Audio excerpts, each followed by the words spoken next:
triplex villas at Konnur, APR Projects. ఇప్పుడు అక్కడ ఆస్తులు అయిపోయినాయి.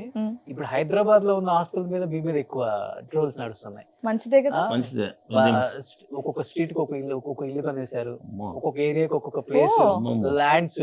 ఇదైతే నేను చూసాను ఫ్లాట్లు కొనేస్తున్నా విక్రమ్ శ్రీవాణి అని చెప్పేసి రకరకాల. ఇంకోటి ఘోరం అంటే యూట్యూబ్ లో చూసాను నేను.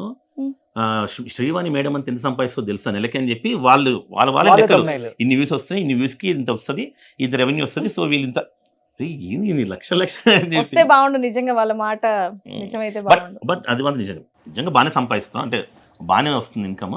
బట్ మరి అంత ఫ్లాట్లు కొనేటంత కాదండి. అంటే నిజం చెప్పాలంటే ఒక ఫ్లాట్ కొన్నాం నిజంగానే. అది కూడా ఉంది. మా పాప ఫంక్షన్ ఉన్నప్పుడు చాలా మంది వచ్చాయి అనమాట. ఆ మంత్ వీడియోస్లో చాలా ఇన్కమ్ వచ్చింది. దాన్ని డౌన్ పేమెంట్గా కట్టి లోన్ తీసుకుని ఫ్లాట్ కొన్నాం. అయితే ఇంకో ఫ్లాట్కి అడ్వాన్స్ ఇచ్చాం అంతే. ఈ లక్కీగా ఇది వచ్చిన తర్వాత అన్నీ కలిసి వచ్చింది, ఒక మంచి ఫ్లాట్ నచ్చింది, నాకు అడ్వాన్స్ ఇచ్చాం. అందుకని ఫ్లాట్లు ఏం లేదు. నాకు ల్యాండ్స్ ఉన్నాయి, మా నాన్న గిఫ్ట్ డీడ్ ఇచ్చాడు. మా నాన్న సంపాదించిన ఆస్తులు.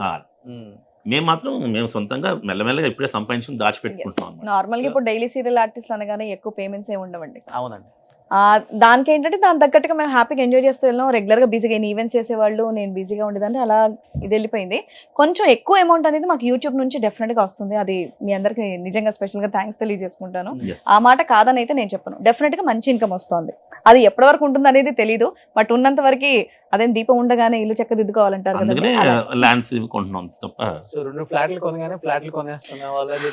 రెండు ఫ్లాట్లు కాదండి, ఒక ఫ్లాట్ ఆల్రెడీ లోన్ లో ఉంది, ఒక ఫ్లాట్ కి అడ్వాన్స్ చేస్తుంటారు కదా. అవునవును. అని ఇప్పుడు హోటల్ పెడుతున్నాం ఒకటి మణికొండలో. ఓకే. అంటే నా డ్రీమ్ అనమాట. రెండు, ఒకటి స్కూల్ పెట్టాలి, ఒకటి హోటల్ పెట్టాలి అని. సో ఫస్ట్ డ్రీమ్ ఇప్పుడు ఇదవుతుంది. రెండు చోట్లకి జనం ఎక్కువ వస్తారు కాబట్టి. ఎందుకు నాకు చిన్నప్పటి నుంచి యాక్చువల్ పబ్లిసిటీ అంటే బాగా ఇష్టం అనమాట. అందుకనే ఏదో ఒక విధంగా న్యూస్ లో ఉండాలి. న్యూస్ లో ఉండాలి. ఇది అయిపోయిన తర్వాత ఒక 1 వీక్ ఉంటారు చూడండి. అంతేనా? సూపర్. నేను సందీప్ అని మా స్ట్రైకర్స్ ఎండి ఇద్దరం కలిసి పెడుతున్నాం హోటల్ మీ కడుపు నిండా అని. హోటల్ మీ కడుపు నిండా విన్నానండి నేను. ఆల్రెడీ జరుగుతుంది డిస్కషన్. కింద క్యాప్షన్ మేడం ఇంతే అని పెడదాం. కాదు ద టేస్ట్ ఆఫ్ తెలుగు. ఇప్పుడు మీరు ఇంత చెప్పిన తర్వాత అసలు ఏంటి యూట్యూబ్ ఛానల్ పెడితే ఫ్లాట్లు కొనేయచ్చా, అంత రెవెన్యూ వస్తుందా అని చెప్పేసి రివీల్ అయిపోయింది. మేడం అంతే ఎంత వస్తుంది మేడం? మేడం అంతే ఎంత వస్తుందా? నార్మల్గా ఇప్పుడు మీ షోకి ఎంత వస్తుందో చెప్తారా? అంటే ఇది సుమన్ టీవీ అంటే one of the largest digital media ఇండియాలోనే పెద్దది కాబట్టి. సుమన్ టీవీ అనట్లేదు, పర్టికులర్ గా ఈ షోకి ఎంత వస్తుంది అంటే మనకి ఏ ఎపిసోడ్ కి ఆ ఎపిసోడ్ రెవెన్యూ అనేది యూట్యూబ్ లో ఇప్పుడు వైటీ స్టూడియోలో తెలిసిపోద్ది. మీరు నార్మల్ గా అంటే చాలా షోలు జరుగుతాయి కాబట్టి నేను క్యాలిక్యులేట్ చేయను ఇప్పుడు. మొత్తం ఒకటేసారి పోనీ మొత్తం ఎంత వస్తుంది? కానీ అసలు రోషన్ అడగలేదు అని, అంటే లక్షలు పెట్టి బ్యాగ్స్ కొంటాడు గిఫ్ట్ ఇవ్వడానికి. అరే నేను ఈ విషయం చెప్పడం మర్చిపోయాను. మొన్న ఒక పార్టీలో ఎంత వస్తుంది రోషన్ మొన్న ఒక ఫంక్షన్ అండి, నార్మల్ ఒక ఫంక్షన్ లో కలిసి ఇంటర్వ్యూ అయిపోయింది కూడా అయిపోలేదు.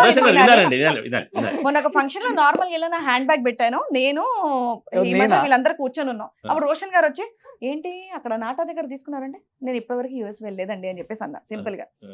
మరి హ్యాండ్ బ్యాగ్ అంటే ఇది ఐఎన్ఆర్ అండి, ఐఎన్ఆర్ ప్రైస్ లోనే కొనుక్కున్నాను, అది కూడా ఇది నాది ఒరిజినల్ కాదు ఫస్ట్ కాపీ అంటే. ఇలాంటి నేను 20 కొన్నాను యూఎస్ కి వెళ్ళినప్పుడు అన్నాడు. 20? ఆ ట్రెండీ హ్యాండ్ బ్యాగ్స్ 20 ఎలా కొన్నారు? ఒక్కొక్క బ్యాగ్ 1,20,000 ఉంటది, నాకు 2,500 ఖర్చు కదా. 1,20,000 బ్యాగులు ఎలా కొన్నారు, ఎవరికి కొన్నారు? అంత డబ్బు మీకు ఈ షో నుంచి వస్తుందా? ఈ షో కదండి మా నాన్నగారు డైమండ్ స్పూన్ దెబ్బకి మంచినీళ్ళు అవుతున్నారు. డైమండ్ స్పూన్ ఆయన చెప్పినట్టుగా అన్ని గిఫ్ట్ డీల్ మాకు కూడా. ఆ ట్రెండీ బ్యాగ్స్ మీరు ఎవరికి? 2 ల్యాండ్లు అమ్మేసుకొని ఒక 2 కోట్లు బ్యాంకులు వేసుకొని ఇంట్రెస్ట్ తెచ్చుకోండి. Very good, super. కానీ 20 బ్యాగులు అది అమ్మాయిల బ్యాగ్ కాబట్టి ఎవరి కోసం తీసుకున్నారు ఆ ట్రెండీ బ్యాగ్స్? నాకు తెలిసి అమ్మలు పిన్నిలు అయితే అలాంటి బ్యాగులు డెఫినెట్ గా సపోర్ట్ చేయరు. మీరు ఆ 20 బ్యాగులు షోకి వచ్చే గెస్ట్లకి ఇద్దాం కొన్నాను. ఏదో ఒకసారి చూపించండి. అదే నెక్స్ట్ ఒక షో స్టార్ట్ అవుతుంది, అట్లీస్ట్ ఒకటి చూపించండి. ఇప్పుడు సార్ ఇంతే అని ఒక షో స్టార్ట్ అవుతుంది. గిఫ్ట్ ఇచ్చి సార్ ఇంతే.